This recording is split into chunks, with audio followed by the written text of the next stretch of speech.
comme, c'est comment elle s'appelle encore? Gina l'a reçu dimanche, c'est ça? Hier, elle a reçu le baptême du Saint-Esprit avec l'évidence de parler en langue. Quand tu reçois le Saint-Esprit, ta langue va aller. Ça va aller. C'est comme ça que Dieu l'a choisi. On ne peut que spéculer sur les raisons, mais c'est comme ça qu'il a ordonné que ce soit. Et nous devons l'exécuter. Et après cela, nous devons mener une vie de sainteté, parce que la Bible nous dit rechercher la paix avec tous et la sanctification sans laquelle nul ne verra Dieu. Nous devons marcher dans la voie de la sanctification. Nous ne pouvons pas... Anyway, on va revenir à ça.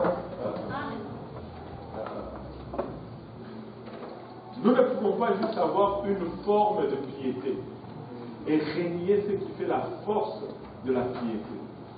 La Bible dit, ayant l'apparence de la piété, mais en régnant ce qui a fait la force. La force, c'est la séparation. Quand Israël est séparé, Israël est invincible, Israël est puissant. Quand un enfant de Dieu est séparé, un enfant de Dieu est intouchable, est invincible, est puissant. Nous avons toujours tendance à confondre l'invincibilité avec l'absence de combat. Pour que nous puissions dire que tu es invincible, il faut qu'il y ait un combat. Amen. Amen. Dieu ne va pas enlever les combats, mais il va voir que nous sortons vainqueurs dans toutes les batailles que nous faisons face. Et Noé est finalement entré dans l'arche. Nous avons vu qu'il a fait 1 an et 17 jours. Il est rentré à un certain février, quelque chose. Il est sorti 2e mois, ainsi de suite. 1er mois, ainsi de suite. Nous avons fait l'étude. On peut partager ça à part si vous n'étiez pas là. Et nous avons vu à la sortie de l'arche comment l'ordre de choses a changé dans le chapitre 9. Dieu a eu un nouveau commencement. Il a béni l'homme et certaines choses ont changé. Il a donné à l'homme le droit de manger la viande. Nous pouvons manger la viande. Ce n'est pas un péché que de manger la viande.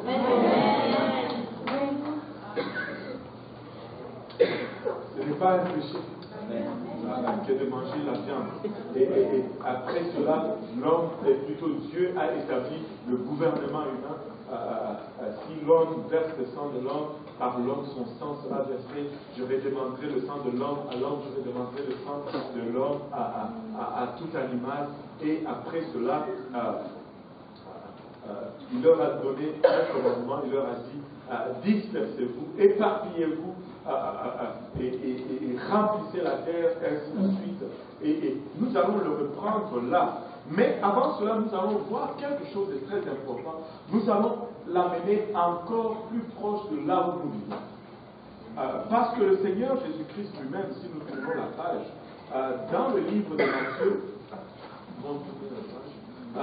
il lui a été demandé, il lui a été posé une question quant à savoir, dans Matthieu 24, quant à savoir le jour de son avènement. Qui voudrait connaître le jour de retour du Seigneur? Tout le monde voudrait connaître, n'est-ce pas? Un prédicateur s'était levé un jour et il a dit, venez le dimanche prochain, j'ai eu une révélation, Dieu m'a dit exactement quel jour il va revenir. L'église était pleine. Nous aimons ces choses. L'église était pleine. Et là, il a prêché, à la fin du sermon, il dit, je veux vous dire exactement le jour que Dieu va revenir. J'ai eu une révélation, c'est dans votre Bible. Et tout le monde était attentif, comme vous l'êtes là. Et là, il dit, il va revenir les jours que vous vous y attendrez le moins. C'est que la Bible dit.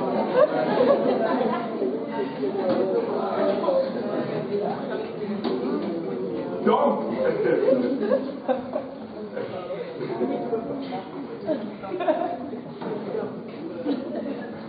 nous ne pouvons pouvons pas connaître le jour, mais il nous en donne des indicatifs. Nous pouvons savoir que ce jour approche. Matthieu 24, verset 37 à 44. Je lis au nom de Jésus.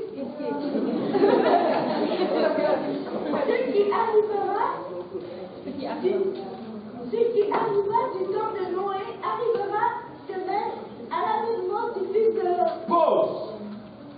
L'avez-vous saisi? Non. Ouais. L'avez-vous saisi? Quand on lui demande c'est quoi le jour de ton avènement, il dit ce qui arriva du temps de Noé arrivera de même au jour de l'avènement du Fils de l'homme. Au jour de son retour, le monde va vivre les mêmes choses qui est arrivé à l'époque de Noé.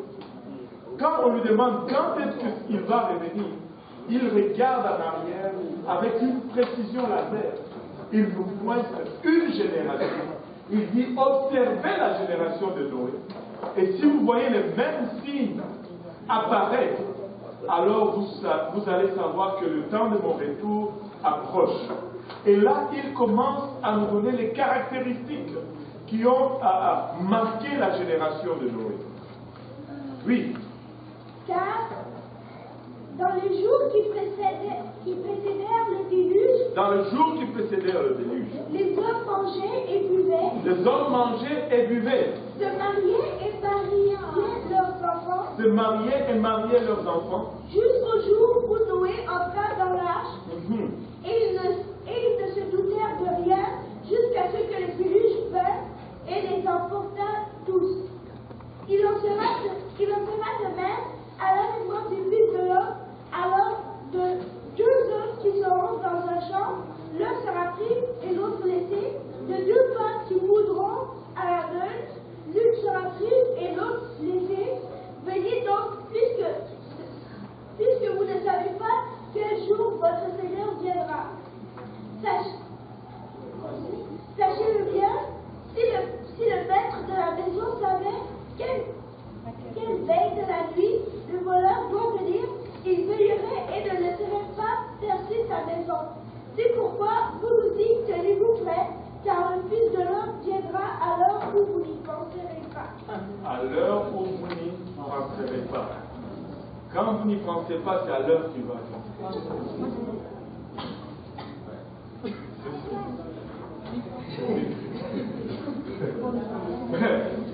Maintenant, distinguons ceci. Il nous a donné quelques caractéristiques de l'époque de Noé. Et nous allons voir ce que la Bible en dit, et nous allons essayer de voir aussi ce que notre société ressemble, qu'est-ce que notre société montre comme signe par rapport à ce que la Bible nous dit.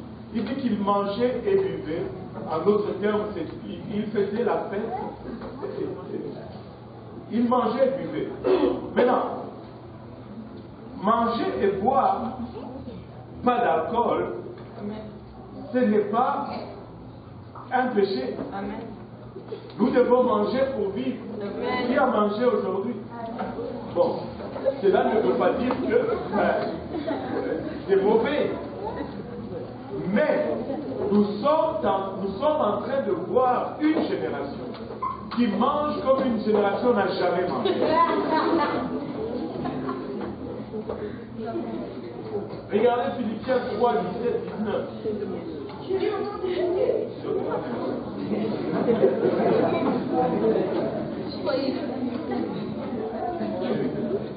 Philippiens 3, 17 à 19. Philippiens quoi? Vas-y. Soyez tous mes imitateurs, frères, et portez les regards sur ceux qui marchent selon le modèle que vous avez en nous.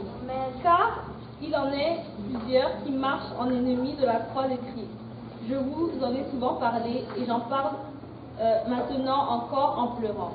Leur fin sera la perdition. Ils ont pour Dieu leur ventre. Ils ont pour Dieu leur ventre. Ils ont pour Dieu leur ventre. Ça c'est grave. Et ils mettent leur gloire dans ce qui fait leur honte. Ils ne pensent qu'aux choses de la terre. Mais notre cité à nous est dans les cieux, d'où nous attendons aussi comme sauveur le Seigneur Jésus-Christ, qui transformera le corps de notre humiliation en le rendant semblable au corps de sa gloire par le pouvoir qu'il a de s'assujettir toutes choses. Vous savez, aujourd'hui, manger est un problème ici en Amérique du Nord. Dans le temps, on mangeait 2 fois par jour. On ne buvait pas tous ces boissons sucrées. On buvait essentiellement de l'eau. Et on était en forme et en santé. Maintenant, une personne moyenne mange au moins 4 fois par jour. Et entre les repas, il y a plusieurs collations. Ce qui fait qu'un des problèmes majeurs aujourd'hui en Amérique du Nord, c'est le diabète, qui est causé par un problème de poids, l'obésité. L'obésité est devenue un problème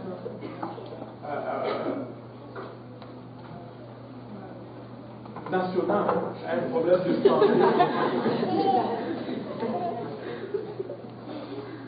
Parce que les gens mangent et ils mangent et ils mangent. Regardez, retournez même 10 ans en arrière. Vous n'allez pas trouver des restaurants 24 heures sur 24. Mais aujourd'hui, c'est facile, à n'importe quel moment que vous voulez manger. Vous pouvez trouver un restaurant qui va vous servir la nourriture à n'importe quelle heure du jour ou de la nuit. Ce n'est pas normal. Aujourd'hui, il y a plus de restaurants. Je ne sais pas, il y a une section sur Pineux, entre boulevard industriel, soit vers le nord, là. Tu vas, juste une section là, tu vas trouver poulet KFC, poulet Saint-Hubert, poulet Béni quelque chose, poulet Jamal Hal. Il y a tous les poulets, je les trouve sur un bloc, sur un bloc, je les trouve genre, je ne sais pas, 14 restaurants. Donc tu peux avoir ton poulet comme tu veux. C'est grave. Quand je suis arrivé ici en Amérique du Nord, pauvre Africain, bon, j'allais à l'école et puis je cherchais un travail et je me suis trouvé un travail dans une salle de réception italienne. On faisait les mariages et on servait aux tables. Mon premier mariage à servir, je vous dis, j'ai été choqué. Mariage italien. Le menu, il y avait 7 services au menu. C'est-à-dire à 7 plats. On sert 7 plats. On commence avec les entrées, les antipades, les pâtes, la soupe, les sorbets, la salade, le mets principal et puis le dessert. Bon. Maintenant, le mets principal était le steak ces jours-là. Et je servais, pauvre africain, tout dans la cuisine, avec des plats. Et les gens mangent, on dégage. Et puis, quand on est arrivé au plat principal, on a servi le steak. Ces gens-là étaient déjà rassasiés. Et il y en a qui ont touché juste le coin du steak. Et bon, là, moi, pauvre africain, je prends tous les plats, je les mets sur mon plateau, je pars avec ça à la cuisine, je dis, hey Tony, où est-ce que je mets toute cette viande? Il me regarde, il dit, à la poubelle! Oh, minute là. J'ai pensé qu'il blaguait sérieusement. Hey, tu me fais passer le temps à la poubelle. Ah! J'ai tourné avec un pas hésitant. J'ai dit, Ils vont rire de moi, c'est sûr qu'ils vont rire.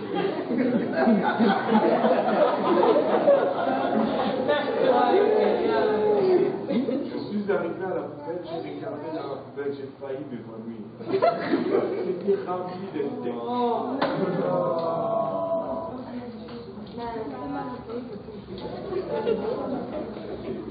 Presque en pleurant, j'ai jeté les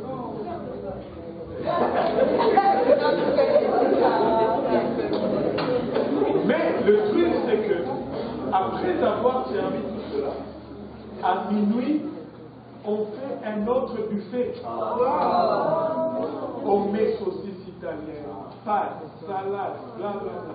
Et ces mêmes personnes, ils vont encore, ils se servent, et ils mangent, et on va et on jette encore. Écoutez, manger, c'est pas mauvais. Mais ce n'est pas une génération qui mange comme les autres générations. C'est disproportionné. Quand vous allez au buffet chinois, ce n'est pas une compétition pour voir qui va manger le plus de plats. Pour manger reste un péché. Si tu manges trop, c'est péché. Mange avec modération. C'est pour ta santé. Et la Bible dit, ils mariaient et mariaient leurs enfants.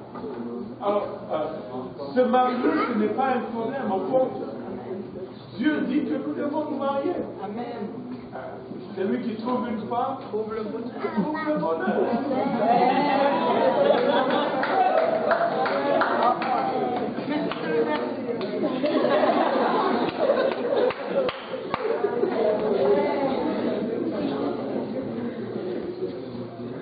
Mais de nos jours, on se marie aujourd'hui, on divorce demain, on se remarie après-demain, on divorce le lendemain.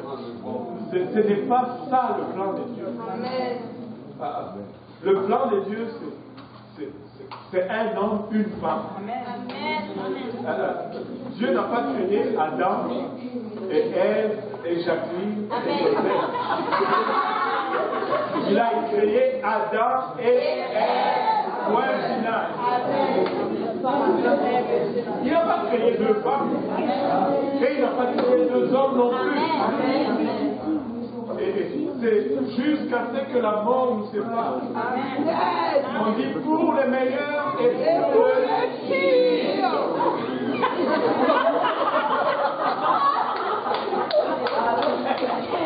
Mais non. Un monsieur est venu dans le bureau du pasteur. Il a dit, pasteur, moi je divorce.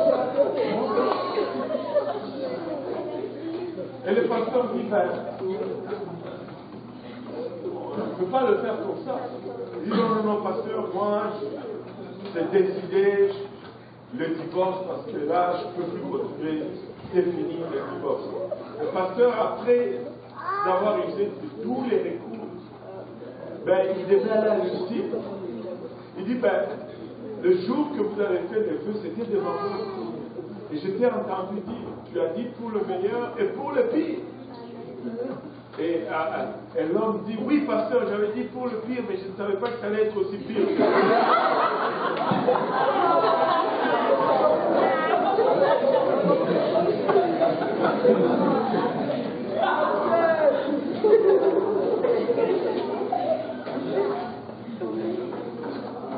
Et là, le pasteur lui dit, ben, tu avais dit, jusqu'à ce que la mort nous sépare.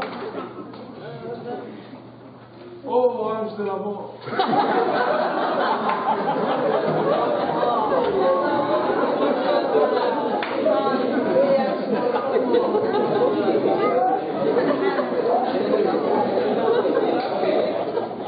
Je pense que vous avez compris le message.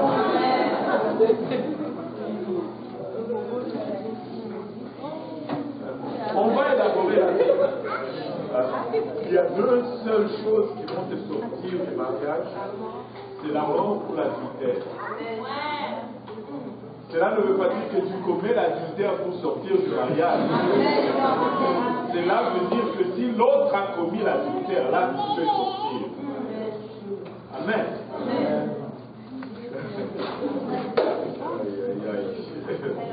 On va y revenir.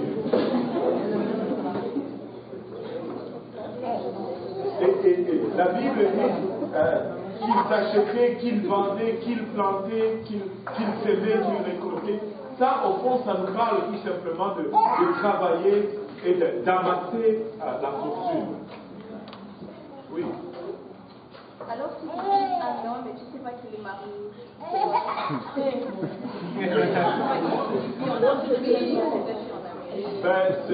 ce mariage n'est pas valide parce qu'il est basé sur un mensonge. Au fond, tu peux sortir parce que c'est un homme adultère.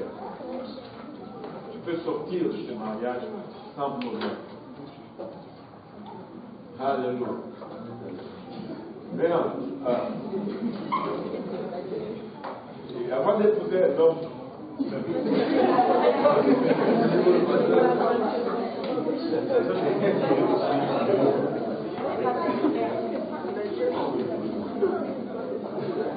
c'est pourquoi il faut chercher un bon chrétien. Pourquoi on vous dit, anyway, vous voulez m'entraîner juste dans ça c'est votre plan. Je résiste. Je résiste. Ne vous mettez pas sous le même joug avec des incrédules.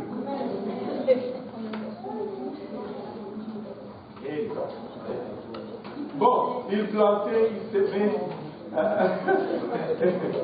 Ça, c'est le travail. Ça, c'est un de fléaux graves aujourd'hui. On pense que. Écoutez, je vais adresser ce point vraiment sérieux. On pense que c'est justifié de ne pas servir Dieu parce que le travail. Vous savez que même le travail peut devenir une idole. Quand le travail vient avant Dieu. Laissez-moi vous dire ceci. Je ne suis pas celui qui fait la promotion de la paresse. Je prêche que celui qui ne travaille pas, qui ne mange pas non plus. Et je travaille, je bosse dur moi-même. Mais prendre le travail comme excuse pour ne pas servir Dieu, ce n'est pas excusable non plus. Parce que Dieu doit être premier en toutes choses. Je dis, mais pasteur, si le travail me demande de travailler le dimanche,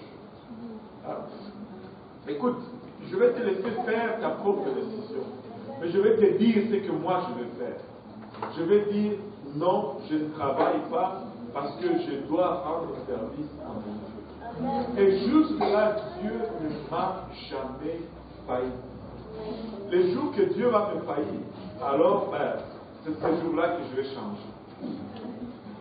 Amen. C'est ce jour-là que je vais changer. Parce que ce n'est pas le travail qui me garde. C'est Dieu qui me garde. Ce n'est pas le travail qui pourvoit pour moi. C'est Dieu qui pourvoit pour moi. Ce n'est pas... Écoute, je peux avoir le meilleur travail, le plus gros compte en banque. Vous savez, je veux mourir quand même. Je veux mourir quand même. Mais Dieu doit être premier dans ma vie. Les priorités sont établies dans ma vie. Et je ne parle pas juste comme ça. Je ne suis pas né dans le monde. J'étais né catholique. À un moment donné, j'étais même athée. Oui. J'étais athée, philosophe. Je ne croyais pas que Dieu existait à un moment de ma vie. Quelle folie. Et l'insensé dit dans son cœur, il n'y a pas de Dieu. C'est une folie, une stupidité. Il faut être vraiment fou pour croire que Dieu n'existe pas. Anyway, là n'est pas le point. J'ai étudié, je suis allé à l'école, j'ai fait l'aviation, j'ai travaillé dans le monde séculier, mais j'ai eu un accord avec Dieu et cet accord n'a jamais failli. Je vais vous montrer un exemple. j'ai travaillé pour une compagnie, on faisait des machines, on produisait une quelconque machine. Là, je ne sais pas les problèmes. Le propriétaire, le boss, le CEO, était un musulman pakistanais. Et je travaillais dans mon département, j'étais presque seul, dans mon laboratoire. Et un jour, il y avait l'autre département qui était la chaîne de production. Il y avait un boss qui, je ne sais pas pourquoi, il ne m'aimait pas beaucoup. Et, il cherchait toujours une raison pour me donner un problème. Il y a eu une commande d'une machine qui devait aller en Californie et on devait expédier cette machine-là, le lundi. Et moi, je devais construire ma part qui devait aller dans la machine. Et là, il a voulu tout faire pour que je rentre samedi travailler parce que les pièces arrivaient vendredi tard le soir. J'ai dit, non, il voulait que je rentre dimanche parce que les pièces arrivaient samedi. J'ai dit, non, ben, je ne rentre pas dimanche parce que dimanche, moi, je vais à l'église. Et il dit, non, ben, nous, la machine, bla bla bla bla. Et il est allé voir d'abord celui qui était sur moi, supérieur. Bon, lui là, il est venu me voir. Je lui ai dit, écoute, je ne peux pas rentrer le dimanche parce que j'ai des engagements. J'ai un rendez-vous. Je dois aller à l'église. Ils sont allés chercher Nabil, le CEO, le propriétaire de la compagnie. Ils sont descendus, tout le monde les suivait derrière avec leur costume qui volait au vent.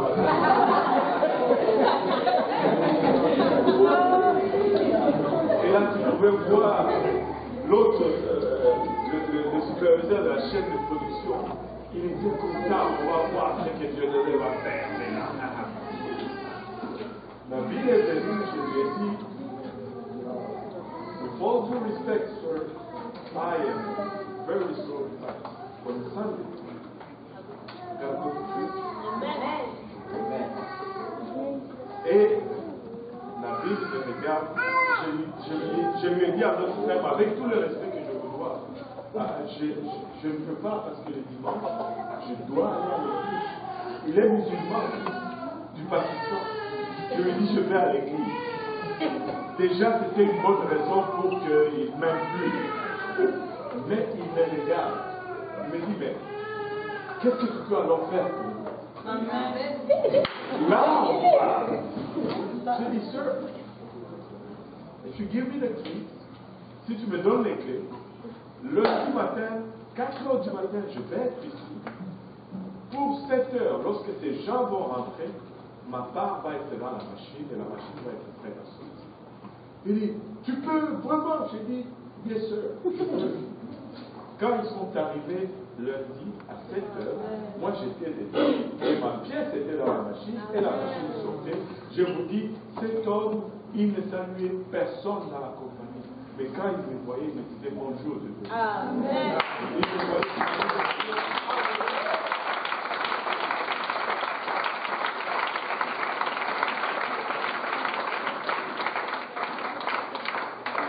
Je ne vous conseille pas de faire ce que je vais vous dire par la suite.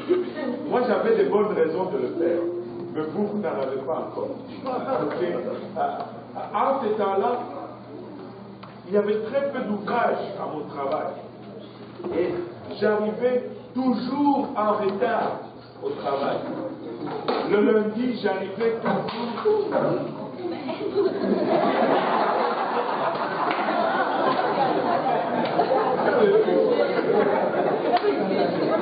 Il a juste pris mon téléphone.